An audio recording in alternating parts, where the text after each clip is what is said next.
हाँ पहलवान, सुन, मैं मिश्रा जी के यहाँ आई थी, बस निकल चुकी हूँ, आ ही रही हूँ। तू जाके ना मेडिकल शॉप से ना दवाई लेके आ मेरी। हाँ वो ख़त्म हो गई है ना। हाँ हाँ, आ ही रही हूँ बस। ठीक है, ठीक।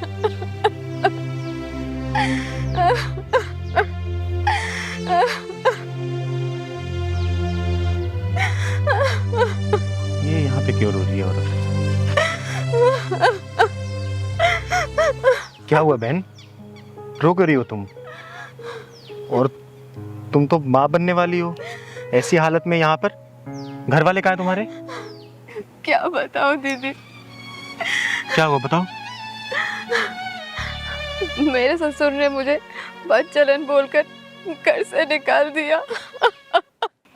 घर से निकाल दिया? क्यों, ऐसा क्या किया तूने? बता ना। देख, मेरा नाम चिंगारी है, चिंगारी किन्नर, और मैं तमाम औरतों की और लड़कियों की मदद कर चुकी हूँ। शायद मैं तेरी कुछ मदद कर पाऊँ, बता मुझे। आप क्या मदद करोगी दीदी मेरी? जिसके खुद के घर वाले उसकी मदद ना करें तो आप क्या मदद करोगी मेरी? बेटा, तेरा नाम क्या है? मेरा नाम सरला है दीदी। देख बेटा, जिसका कोई नहीं होता ना, उसका ये ऊपर वाला होता है, और हम ऊपर वाले के ही भेजे हुए इंसान हैं। तू चिंता मत कर, मैं तेरी हर संभव मदद करूंगी, बस तू मुझे पूरी बात खुल के बता। आज से 7 महीने पहले मेरे गांव वालों ने बड़ी धूमधाम से मेरी शादी कराई थी, और वो भी बहुत अच्छे घर परिवार में। मेरे पति फौज में थे। अच्छा बाबूजी, खुश रहो बेटा। मैं चलता हूँ। बेटा अभी तुम्हारी शादी को 10 दिन हुआ, बस हो सके थोड़ी और छुट्टी बढ़वा लेते हैं। बाबूजी, आप फौज की नौकरी जानते ही हैं, देश पहले परिवार बाद में। पर आप लोग परेशान मत होइए, मैं बहुत जल्दी आऊँगा। सरला, आप बाबूजी का ख्याल रखना, इन्हें किसी भी तरह का कोई परेशानी नहीं होनी चाहिए। अच्छा बाबूजी, मैं चलता हूँ। फोन करते रहना बेटा। जी जी बाबूजी, बिल्कुल। बाबूजी, आपकी दवाई का भी टाइम हो गया, चलिए दवाई ले लीजिए। हाँ चल।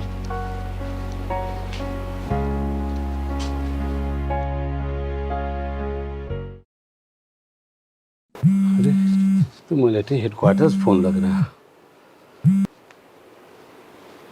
हाँ सर, जय हिंद। जय हिंद दीनानाथ जी। दीनानाथ जी, हमें बताते हुए बहुत गर्व हो रहा है कि आपका बेटा देश के लिए शहीद हो गया।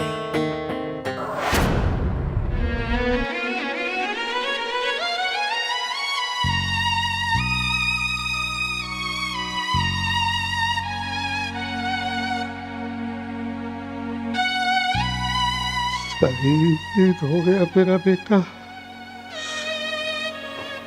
हे भगवान, क्या हुआ? मेरा तो एक ही लाल था, क्या किया आपने?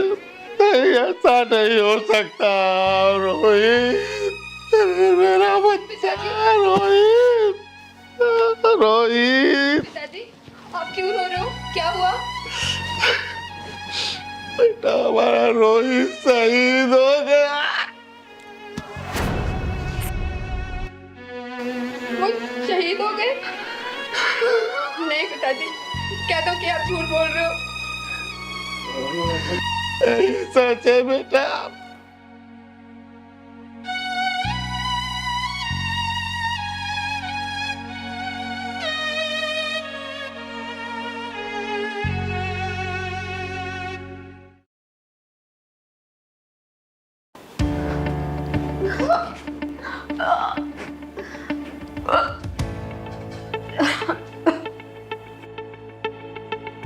बहू, ये मैं क्या देख रहा हूँ?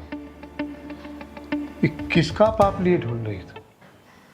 हाँ बाबूजी, आप दादा बनने वाले हैं। दादा? किसका दादा? ये कहाँ मुंह काला करके आई तू? नहीं बाबूजी, आप जो समझ रहे हैं वैसा नहीं है। ये उन्हीं की निशानी है, आपके घर का चिराग। मेरे बेटे को शहीद हुए अभी 1.25 महीना नहीं हुआ और तू मुंह काला करके आ गई और कह रही मैं दादा बनने वाला हूँ। बाबूजी, ऐसा तो मत बोलिए। कम से कम वो मेरे साथ नहीं है तो उनकी ये निशानी को तो अपना समझिए। ये सब तू ना किसी और को पढ़ाइयो। इसे और अपनी मनहूस शक्ल लेके जल्दी से घर से निकल जा, दफा हो जा मेरी नजरों से। कह रहा हूं, मैं इसको अपने खानदान का नाम नहीं दे सकता, समझी?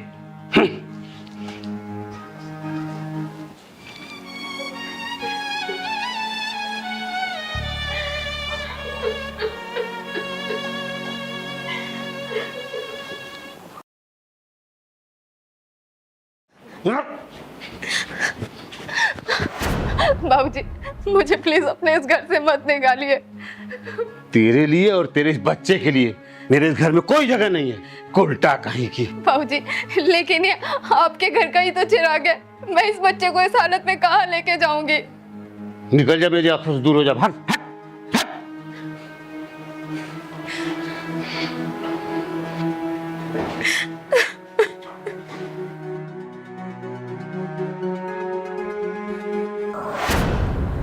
और आज पूरे 3 दिन हो चुके हैं, मैंने और मेरे इस बच्चे ने कुछ नहीं खाया। हम दोनों ही भूखे हैं। मेरे ससुर ने मुझे बदचलन बोलकर घर से धक्के मार के निकाल दिया।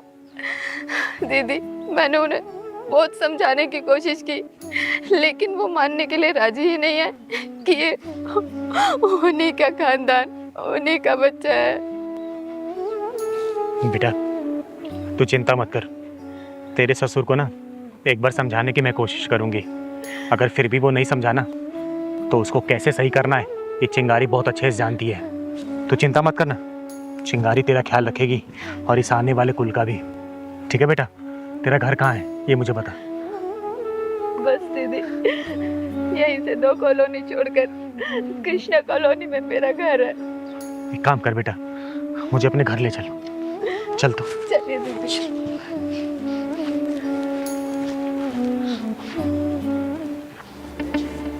आओ सरला बहन, आओ।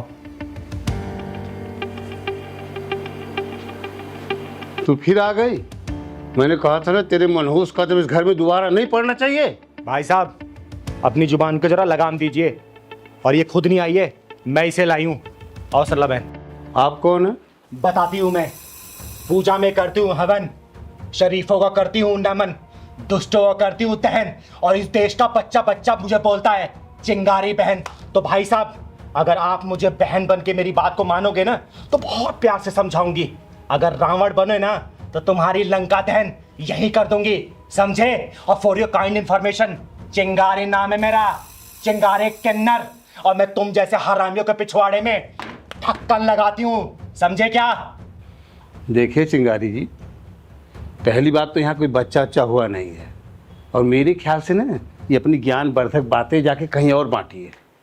बच्चा हुआ नहीं है भाई साहब, बच्चा होने वाला है। स्कूल का दीपक आने वाला है, समझे क्या? आप कहना क्या चाहती हैं? अरे बताती हूँ, जरा मैं तशरीफ तो रख लूं। बैठ जा बेटा, बैठ जा, बैठ जा। बताइए।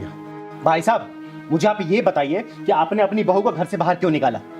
आप इसकी हिमायती बन के आई है ना, तो इसने सब कुछ बता दिया होगा आपको कि इस बच्चलों को मैंने अपने घर से क्यों निकाला। भाई साहब, अपनी जुबान को लगाम दीजिए, वरना आपकी जुबान निकाल के आपके गले में लपेट दूंगी, समझे? अरे आपने ऐसा क्या देख लिया जो आप इसको बच्चलन बोल रहे हैं? क्या देखा आपने ऐसा? बोलिए। अब देखने को बचा ही क्या है? मेरे बेटे को मरे हुए 7 महीना हो गया और पता नहीं किसका पाप लेके घूम रही है। भाई साहब, क्या गलती है इसकी? इसकी ये गलती है ना कि इसने आपके शहीद बेटे से शादी की, या फिर ये इसकी गलती है कि ये बिन माँ बाप की बेटी है, या फिर ये गलती है कि आपके बेटे का चिराग अपने पेट में ले घूम रही है? बोलिए। या फिर ये गलती है कि आपके बेटे को कुल को बचाने के लिए 3 दिन से भूखे प्यासे रोड पे पड़ी हुई है?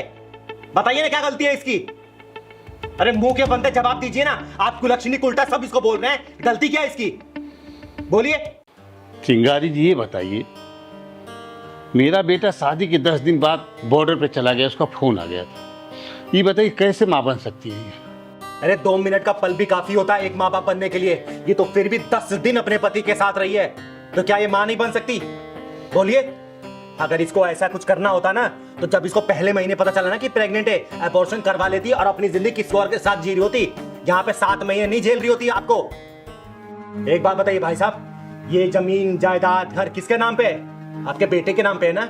जब बेटा मर गया तो किसके नाम पे होना चाहिए? ऑटोमेटिक आपके बहू के नाम पे हो जाएगा वो। क्या इसने ऐसा किया?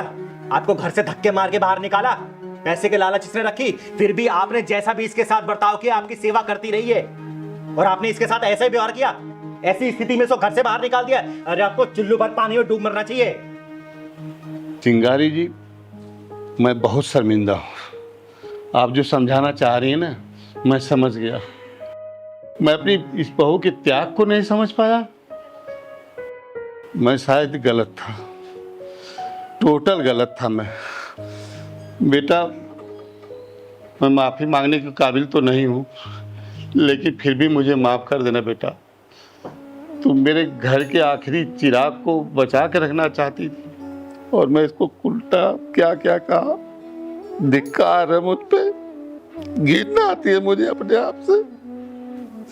भाई साहब, आपको अपनी गलती का एहसास हो गया, इतना ही काफ़ी है। जैसा मैंने कहा था ना कि आप मुझे बहन मान के बात सुनेंगे तो मैं प्यार से समझाऊंगी, और रावण बन के अगर सुनेंगे तो आपकी लंका दहन कर दूंगी। अच्छा हुआ जो आपने मेरी बातों को बहन मान के समझा। और एक बात और कहूंगी मैं, इसके जैसे बहू ना नसीब वालों को मिलती है, समझे? सही कह रही हो चिंगारी बहन। मुझे तुम्हें दिल से बहन कहता हूँ, दिल से मानता हूँ कि हाँ, तुम आज तो मेरी बहन नहीं, पूरे संसार की बहन हो। आज मेरी आंखें खोल दी, मेरे को बहुत बड़ा पाप होने से बचाया, और सबसे बड़ी बात, मेरे कुल के दीपक को आपने बचाया। इसके लिए मैं आपको बहुत बहुत धन्यवाद देता हूँ। और बहन, आज के बाद से ना तुम्हें किसी भी चीज़ की दिक्कत नहीं होगी। अगर कभी भी कोई परेशानी हो ना तो एक फ़ोन करना। अगली बार मैं भूल जाऊंगी कि ये तुम्हारे ससुर है। ठीक है बेटा, हमेशा खुश रहो। और हाँ, जब ये लल्ला होगा ना तो बधाई लेने में जरूर आऊंगी। हाँ, याद जब रखना क्यों भाई नहीं, साहब। क्यों नहीं, दोनों हाथ से लुटाऊंगा मैं अपने कुल के दीपक के लिए। आप आइएगा जरूर। मैं अभी से आपको बल्कि न्योता दे रहा हूँ कि जरूर आइएगा।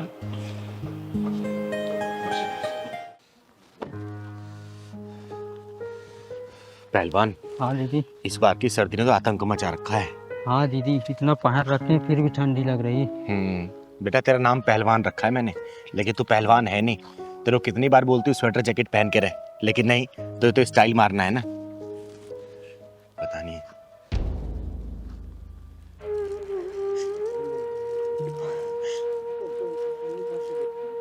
पहलवान, हाँ दीदी। इस औरत को देखना, ठंड में कैसे ठिठुर रही है। हाँ दीदी, और गर्म कपड़े भी तो नहीं पहन रखा, और पानी में काम कर रही है। चल तो चलते हैं, अगर उसके पास कपड़े नहीं होंगे तो कपड़े दिला देंगे उसको। चल तो। अरे माँ जी, आप ठंड में कितनी काँप रही हैं, ऊपर से पानी ये काम कर रही हैं। कोई स्वेटर जैकेट पहन लिया होता आपने। पहलवान, जा जाके मोटर बंद करके आ तो। अब इसको दीजिए।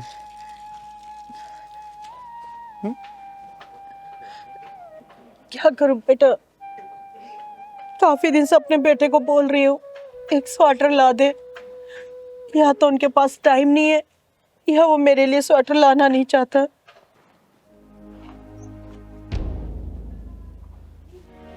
अरे माँ जी, 2 घंटे हो गए हैं, आपसे अब तक पौधों में पानी नहीं डाला गया। मैंने कपड़े धो दिए, वो सुखा दीजिए। सुखा दूंगी बेटा, चाय पीने के बाद। चाय पी के? माँ जी, आप ना धीरे धीरे कामचोर होती जा रही हैं। और ये कौन नमूना है, किससे बात कर रही हैं आप? बेटा, मैंने नहीं बुलाया, ये मुझे इस हालत में देख के खुद चली आई। हालत को? क्या हो गया आपकी हालत को? इतनी भली चंगी तो है आप, क्या हो गया? ओए नागफनी की औलाद, खुद तो तूने इतने कपड़े पहने हुए और इनको बिना कपड़े के पानी काम करवा रही है।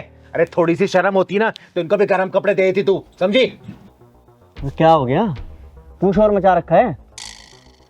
देखिए ना, आपकी परम पूज्य माता जी ने हमारी इज्जत का फालूदा बना रखा है, और वो भी उसके सामने जो ना 3 में है और ना 13 में। अरे भाई, क्या लेने आए हो यहाँ? ना तो यहाँ किसी की शादी हुई है, ना ही कोई बेटा पैदा हुआ है। यही आप? नहीं नहीं सम्मान बेटा, किन्नरों से ना ऐसे बेअदबी से बात नहीं करते हैं। क्या कहा माँ जी? सम्मान नाम है इसका? हाँ, क्यों, कोई प्रॉब्लम है तुझे मेरे नाम से? ओए बेशरम इंसान, तुम दोनों ने इतने मोटे मोटे कपड़े पहने हुए हैं और अपनी माँ को इस हालत में रखा है। तुम कौन होती हो हमारे घर के बीच में दखल देने वाली? चिंगारे, चिंगारे किन्नर नाम है मेरा, और तुम जैसे को सबक सिखाने का काम करती हूँ। खुद तो ठंड में इतने मोटे मोटे कपड़े पहने, क्या इनको सर्दी नहीं लग रही होगी? बोलो। माँ जी, ये लो आप शॉल ओढ़ो। दीदी, नाम है सम्मान, काम है इसके घटिया वाले। सही कह रहा है पहलवान। अरे इनके पास सब कुछ है, ये पहनती नहीं है तो मैं क्या करूं? बेटा लाके नहीं देना, पर झूठ तो मत बोल। चिंगारी जी, इसकी बीवी ने ना मेरे सारे गर्म कपड़े बर्तन वाले को दे दिए, एक भी कपड़ा नहीं छोड़ा मेरे पास में। मैं मना करती रही, लेकिन इसने एक नहीं सुनी मेरी। वो मैं ओए, हकलाना बंद करो। अरे बेशर्मो, तुम्हें इतनी सी भी शर्म नहीं आती कि बुजुर्ग माँ के साथ कैसा व्यवहार कर रहे हो तुम लोग? अरे इन्होंने अपनी पूरी जवानी चला दी तुम लोगों को इस पोजीशन पर लाके खड़ा करने के लिए, और तेरा पति जो आजकल 2-4 पैसे कमा रहा है ना, इसी माँ की बदौलत कमा रहा है, और तू इसके साथ ऐसा व्यवहार कर रही है। सुमी, माँ क्या बोल रही है? तुमने ऐसे किया है माँ के साथ?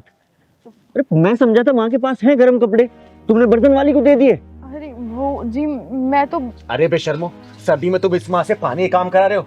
अरे माँ का दिल इतना कोमल होता है ना कि बच्चे कितना भी अत्याचार कर लें, लेकिन माँ उफ तक नहीं करती। हर बार सिर्फ दुआएं देती है, पर दुआएं नहीं निकालती। अरे माँ बाप तो वो फलदार वृक्ष होते हैं ना कि उनको ऊपर कितना ही पत्थर मार लो, कितने भी डंडे मार लो, लेकिन हर बार वो फल देते हैं, फल। समझे? चिंगारी जी, मुझे नहीं पता था सुमी ने माँ के साथ ऐसा किया है। मुझे लगा था कि माँ के पास है गर्म कपड़े। मैं बहुत शर्मिंदा हूँ चिंगारी जी। सुमी, माफी मांगो माँ से अभी। माँ जी, मुझे माफ कर दीजिए, मैंने जानबूझ के आपके कपड़े बेचे थे, लेकिन चिंगारी जी ने मेरी आंखें खोल दी हैं। अब मैं ऐसा कभी नहीं करूंगी, प्लीज मुझे माफ कर दीजिए।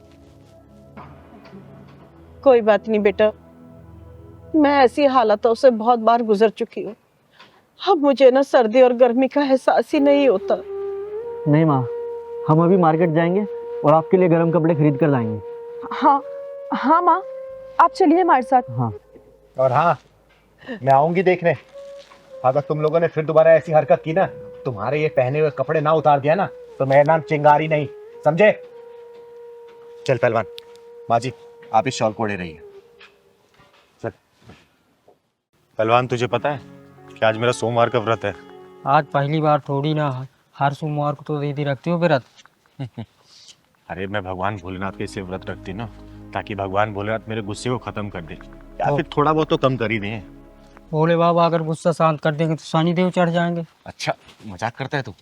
चल पूजा का समय हो रहा है।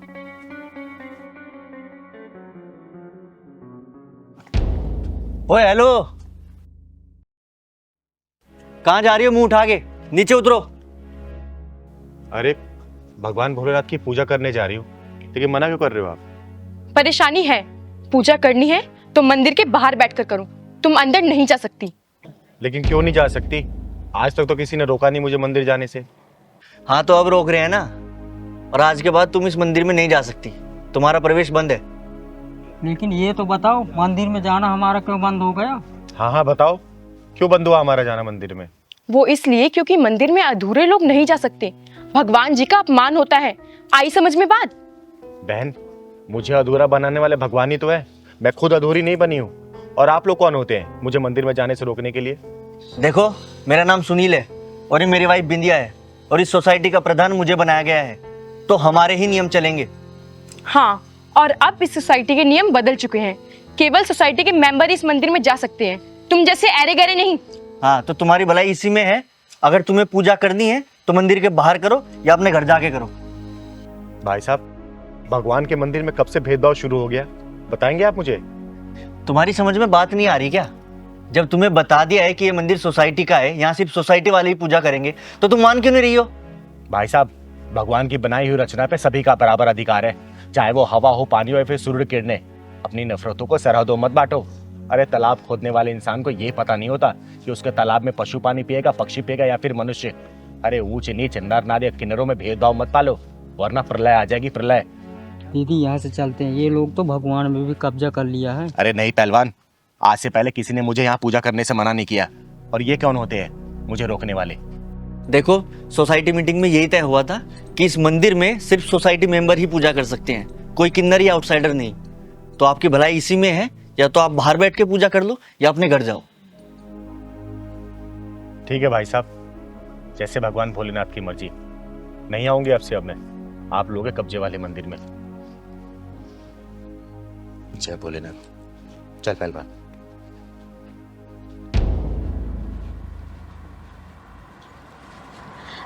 एक मिनट ड्राइवर, ये तो चिंगारी जी हैं।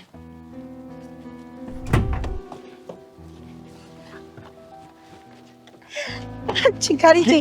रचना जी, ये क्या कर रही हैं आप? आपका भागीदारी मत बनाइए मुझे। अरे, ये तो रचना मैडम है। ये हमारी सोसाइटी में क्या करने आई हैं आज? लगता है यहाँ भी कोई प्रॉपर्टी खरीद ली। हाँ, वो तो ठीक है, लेकिन ये स्किनर के पैर क्यों छू रही हैं? हाँ यार। नहीं नहीं चिंगारी जी, आप तो मेरे लिए ना भगवान से कम नहीं है। मुझे आज भी वो 5 साल पहले वाली बात याद है। मैं कुछ भी नहीं थी और आज आपके आशीर्वाद से मैं इतनी सारी कंपनियों की मालकिन हूँ। तो आप तो मुझे पैर छू लेने दीजिए। अरे रचना जी, ये सब आपने जो भी हासिल किया है ना, अपने अच्छे विचार, अपने अच्छे कर्मों की वजह से। मैं तो सिर्फ एक साधारण से किन्नर हूँ और कुछ भी नहीं। चलो देखते हैं। हाँ। चिंगारी जी, ये तो आपका बड़प्पन है जो आप अपनी तारीफ भी नहीं करने देती हैं। अरे रचना जी, नमस्कार। नमस्कार। भाई, हमारी सोसाइटी के तो भाग्य खुल गए आज जो आप पधारे। कोई प्रॉपर्टी खरीदी होगी आपने यहाँ भी। वो सब तो ठीक है, पर आप इस किन्नर के पांव क्यों छू रही हैं? जानती हैं क्या आप इनको? सुनील जी, जो इनको जान गया उनका कल्याण हो गया। आज जो कुछ भी हूं ना, मैं इनके आशीर्वाद की वजह से हूँ।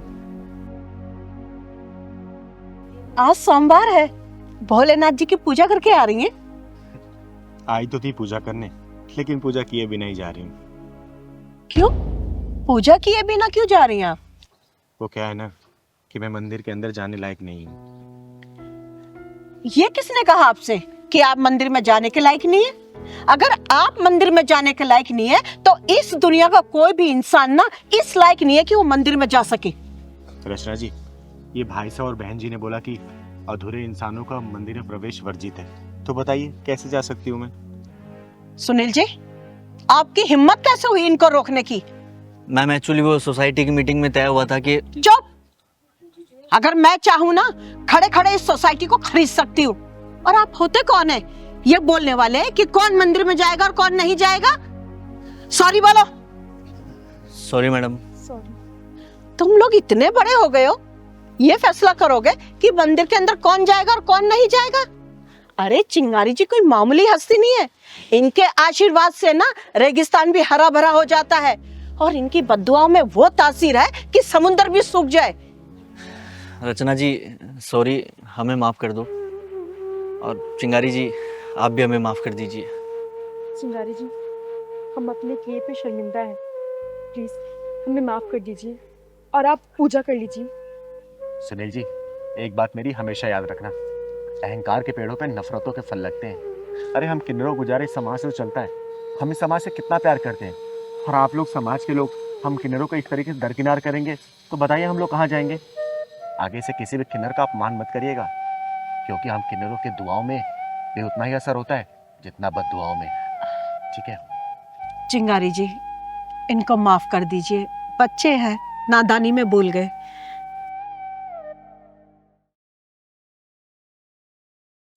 आप जाइए, पूजा कर लीजिए। मैं आपका यहीं इंतजार करूंगी और आपके साथ आपके घर चलूंगी चाय पीने के लिए। ठीक है रचना जी, मैं पूजा करके आती हूँ। चलता हूँ।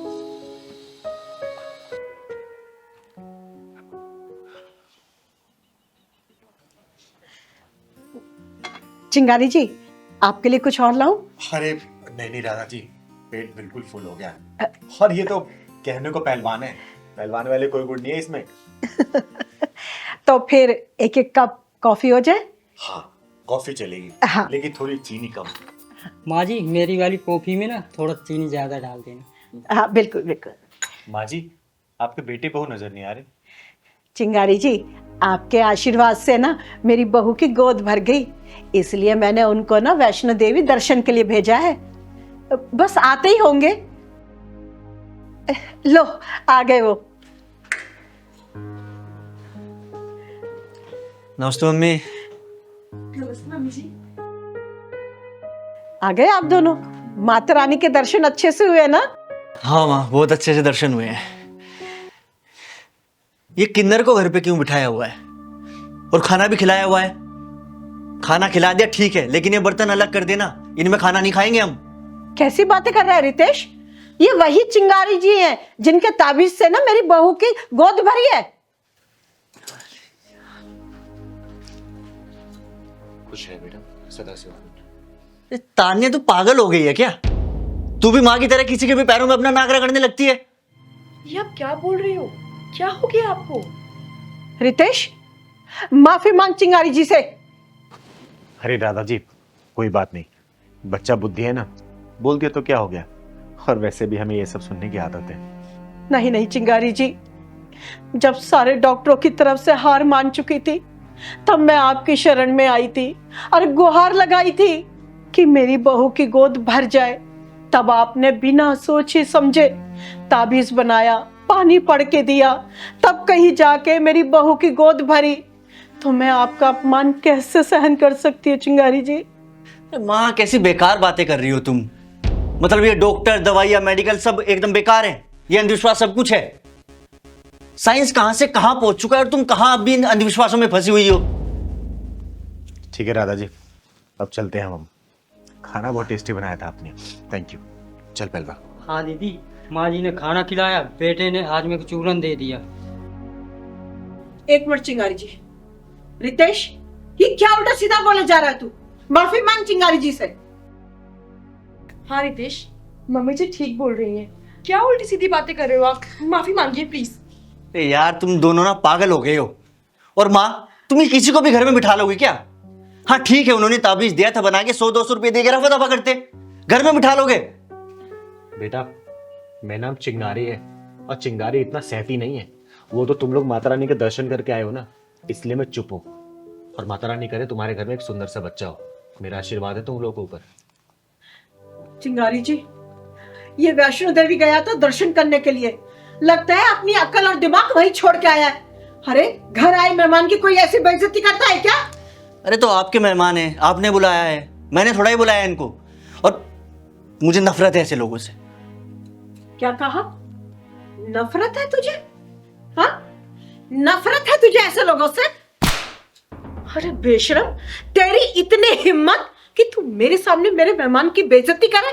अरे जिनकी वजह से तू बाप बनने वाला है तो उनकी बेइज्जती कर रहा है? अरे शर्म कर थोड़ी सी। रितेश चुप हो जाओ प्लीज। तुम पागल हो गई हो क्या? घर आए मेहमान के साथ कोई ऐसे बात करता है? प्लीज रितेश माफी मांगो। अरे नहीं बेटा, माफी मांगने की कोई जरूरत नहीं है। और रितेश बेटा, मैं तुमसे माफी मांग रही हूँ, लेकिन मैं यहाँ पे अपनी मर्जी से नहीं आई थी।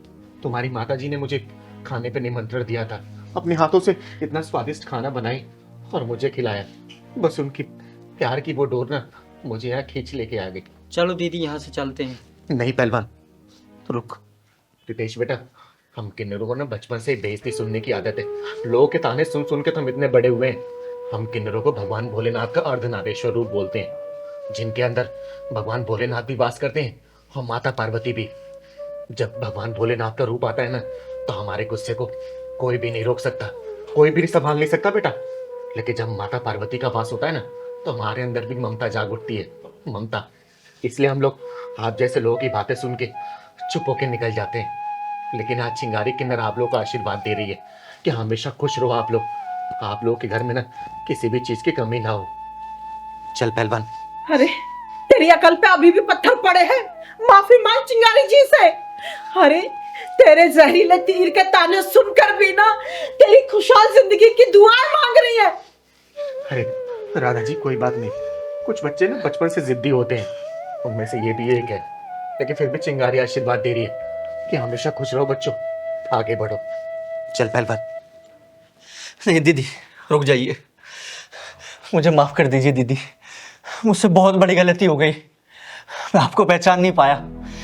आप सच में देवी हैं दीदी, आप धन्य हैं। आपका कद तो आसमान से भी ऊंचा है और आपकी सहन शक्ति की गहराई सागर से भी गहरी है। मुझे माफ कर दीजिए। रितेश बेटा, मैंने तेरी बातों को कुछ भी बुरा नहीं माना। खड़ा हो जा। लेकिन हाँ, एक बात जरूर बोलूंगी कि घर के बड़े बुजुर्ग कुछ बात बोले और समझाए ना, तो उसको सुनना समझना चाहिए।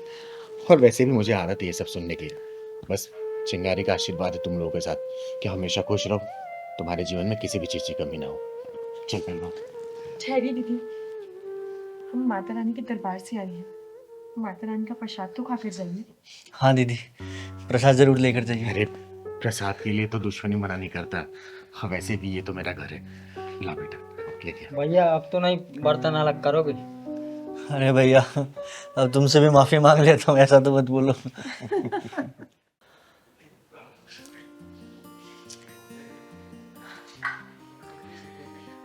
यार प्राची, माँ नहीं आई आज अभी तक। इतनी चिंता है तो क्यों करवाते हो नौकरी? छुड़वा दो ना। अरे तो पागल है क्या? सरकारी नौकरी है वो, 1.25 लाख रुपए महीने की सैलरी आती है। और वैसे भी माँ के तो 3 साल बाद रिटायरमेंट है, उसके बाद तो पेंशन अपने पास ही आएगी ना। अरे क्यों चिंता कर रहे हो, आ जाएंगी वो, बच्ची थोड़ी ना है। वैसे भी 10 साढ़े 10 तक आ ही जाती हैं। अरे यार 11:30 बज चुके हैं, यही तो टेंशन हो रही है मुझे। अरे यार तुम मेरा दिमाग मत खराब करो, मुझे मेरे सीरियल देखने दो। और हाँ, इतना ही दर्द है ना तो कर लो खुद नौकरी, छुड़वा दो उनकी जॉब। अरे यार मुझे कौन देगा नौकरी, और अगर दे भी देगा तो ज्यादा से ज्यादा 20-25 हजार रुपए सैलरी मिलेगी। अब 20-25 हजार रुपए में तो मैनेज कर पाएगी नहीं ना। और माँ की तो मोटी सैलरी आती है यार, और पेंशन भी मोटी आएगी। हाँ हाँ, तुम्हारे ही तो मुझे, दिन भर घर में रहो, मुझे परेशान करते रहो, माँ से जॉब करवाओ।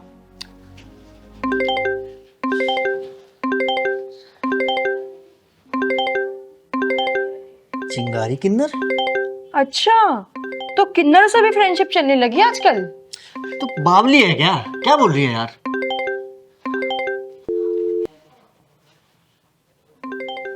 फिर से? अरे उठा लो, तड़प रही होगी रात में तुम्हारे लिए। यार तू पागल वागल है क्या कुछ, या वैसे ही दिमाग खराब हो रखा है? मैं स्विच ऑफ कर दूं इसको? ले। अरे अब मेरे पास आ गया। अच्छा, अब मैं बोलूं कुछ? चुप रहो। कौन है ये? हमारा नंबर इसके पास कैसे आया? तो एक बार इससे बात करके देखता हूँ। हाँ, कट गया, मैं खुद करती हूँ। हाँ। जिस नंबर से आप संपर्क करना चाहते हैं स्विच ऑफ। मुझे लगता है साला कोई हमारे साथ ना प्रैंक कर रहा है। हाँ हो सकता है। खैर छोड़, तूने माँ के लिए खाना बना के रखा है ना? बनाया तो था, लेकिन वो हम दोनों ने खा लिया। और वैसे भी माँ जी जब भी लेट आती है अपना खाना लेकर आती हैं। आइए माँ जी, आइए आइए। माँ? अरे क्या हुआ माँ को? तो तुम इनके बेटे हो? हाँ। और ये मैडम इनकी बहू? जी। अरे क्या हो गया इनको? बैठिए माँ जी, जल्दी से पानी लेके आइए। पानी पानी लेके आ। बीच सड़क पे ये बेहोशी का हालत मिली मुझे, और इनका फोन भी स्विच ऑफ था। इनसे नंबर पूछा तो आपका और आपकी बीवी का नंबर बताया। मैंने कितनी बार फोन किया, लेकिन आप दोनों ने कोई रिस्पॉन्स नहीं दिया। और ऐसी हालत में हम इनको छोड़ नहीं सकते थे, इसलिए ऑटो करके लेके आए हैं। पानी जल्दी लाओ। माँ जी पानी। माँ पीजिए पानी। आपकी बहुत बहुत मेहरबानी, हम दोनों बहुत घबरा गए थे। तुम दोनों को देख के तो लग रहा है कि तुम लोग कितने घबरा गए होगे। अरे तुम दोनों को मैंने कितने कॉल नहीं किए, लेकिन किसी ने भी फोन नहीं रिसीव नहीं किया। इन्हें जरा भी फर्क नहीं पड़ता, मैं आऊं चाहे ना आऊं, एक फोन तक करके नहीं पूछते कि माँ तुम कब आओगी। इन्हें आपकी फिक्र नहीं होगी, लेकिन आपकी सैलरी पूरी नजर होगी। वैसे माँ जी क्या काम करती हैं आप, जो इतनी रात तो घर आ रही थी? मैं रेलवे में जॉब करती हूँ। 1 तारीख को जैसे ही तनख्वाह आती है ये मुझसे ले लेते हैं। मैं तो बस इनके लिए एटीएम मशीन बन के रह गई हूँ। अरे बेशर्मो, शर्म आनी चाहिए तुम दोनों को। कब तक इनका खून नहीं छोड़ के इनके पैसे पे ऐश करते रहोगे, नालायको। अरे वो तो शुक्र मनाओ कि हम दोनों रास्ते से गुजर रहे थे और इनकी हालत हमने देखी। कोई बस या ट्रक वाला इनको रौंद के चला जाता, फिर क्या करते तुम लोग, बोलो? चिंगारी जी, मेरे मरने से इन लोगों को कोई दुख नहीं होता। अरे उल्टा तो इनकी चांदी हो जाती। मेरी सैलरी, मेरा बीमा क्लेम, मेरा फंड सब इनको मिल जाता, इन्हें क्या दुख होता मेरे मरने का। ऐसा तो मत बोलो माँ। माँ जी प्लीज ऐसे मत बोलिए, मैं इनको भेजने ही वाली थी आपको देखने के लिए। अरे नालायको, चुप रहो। कितना झूठ बोलोगे? अरे तुम लोगों ने इतना भी जानने की कोशिश नहीं की कि एक नंबर से बार बार दोनों के नंबर पे फोन आ रहा है। कम से कम उठा के बात तो कर ले। वो तो मेरा फोन स्विच ऑफ हो गया, नहीं तो तुम दोनों का ना फोन पे उतार दी होती मैं। दीदी हमने सोचा कि वो फ्रेंड कॉल है। हाँ दीदी, हमें ऐसा ही लगा, इसलिए हमने कॉल रिसीव नहीं की। अरे नालायको, कभी सोचा तुम लोगों ने जब बच्चा छोटा होता है ना तो माँ बाप परेशान हो जाते हैं जब वो समय पे घर पे नहीं पहुंचता। लेकिन वही जब बच्चा बड़ा हो जाता है ना और माँ बाप थोड़ी देर के लिए अगर बाहर निकल जाते हैं तो उसके शक्ल में परेशानी नहीं दिखती। बच्चा तो अपनी मौज मस्ती में रहता है। ये मत भूलो, ये तुम्हारा आने वाला कल है।